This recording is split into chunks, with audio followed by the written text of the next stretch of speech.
Hi guys, welcome to my channel. US, the unlimited stories. Please subscribe, like, and share, and press notification bell for more upcoming videos. Hi guys, welcome to my channel.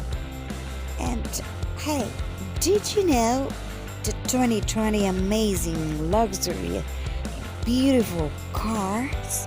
Well, if you don't know yet, I have a good news for you. The 2020 luxurious and amazing cars made for 2020 and its amazing features are in this video. So if you don't know the idea yet, so you better watch this video until the end, so you will find out what it is.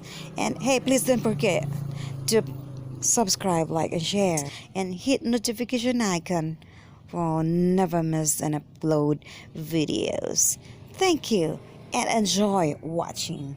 Part of the generation that grew up on the original version of Gran Turismo, the Honda Civic Type R always felt like kind of a unicorn. Something that was meant to be admired from afar and never touched or certainly ever driven on American roads. Then 2017 happened, and Honda, after decades of dangling it in front of us, decided to bring the Civic Type R to America. Only it wasn't the same kind of Type R that I've been dreaming of since the mid-90s. This time it had a turbo, and it wasn't subtle looking at all. But once ensconced in those lovely red seats with hand resting lightly on that aluminum shift knob, all doubts that the FK8 generation Civic Type R might not be worthy of the badge went away. It's a hell of a thing. Now, fast forward 3 years to 2020, the Type R is soldiered on, selling decently well for a nigh on $40,000 Civic, and it's undergone relatively few changes year to year. That's all changing now, according to our man Stephen Ewing. See, he just got back from Milan, Italy, where Honda revealed its many plans for the Type R going forward. Many of which thankfully involve us Americans, and that's what we're going to discuss on this week's Autocomplete. Arguably, the biggest news to do with the 2021 Honda Civic Type R is the introduction of a new trim level. It's called the Limited Edition, and unlike other manufacturers, Honda means limited. It's only making 1,000 of them, and the lion's share, some 600 units, are coming to the United States. What makes it special? Well, in addition to the fact that they're all going to be painted a sweet shade of Phoenix Yellow, Honda's put the Type R on a diet and upgraded its suspension. Specifically, US spec limited editions will lose 46 pounds, which it's not nothing. Now, Euro and Japanese versions lose 76 pounds, but those poor fools have to do without air conditioning or a radio. Listen, if a no-compromise Le Mans LMP1 car has air conditioning, then Honda can damn well leave it in a hot hatch. In any case, those suspension changes I mentioned include dampers that were retuned, recalibrated power steering, and, we're very excited about this, new tires. Which tires? Ha! Try Michelin Pilot Sport Cup 2s. Arguably among the finest, totally overkill for road use tires on sale today.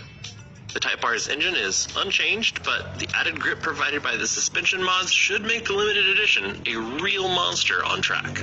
But wait, there's more. Some of us around the office have been pining for a more low-key Type R, something more akin to the more restrained versions that Honda produced in the 90s, or maybe another way to look at it would be kind of like the GT3 touring formula applied to the Type R. Honda apparently bugged our offices because it's making one. The big bummer is that unlike the limited edition, the Sportline isn't coming to the US. So what exactly are we missing out on? Well, the good news, for us, is that it's still not really what I'd call subtle.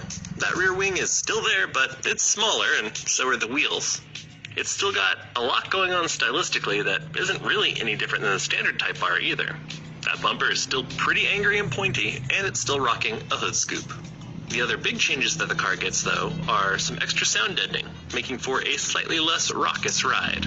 It also gets less aggressive tires and goes from a red interior to a black one. Oh, and it gets gray paint too. And what is Honda's reasoning for not giving us this more grown-up Type R? The Civic's positioning as a more youth-focused model here in the US. That's code for we sell all the Type Rs we import, and we don't need you grumpy olds buying them up and diluting our brand image, I think.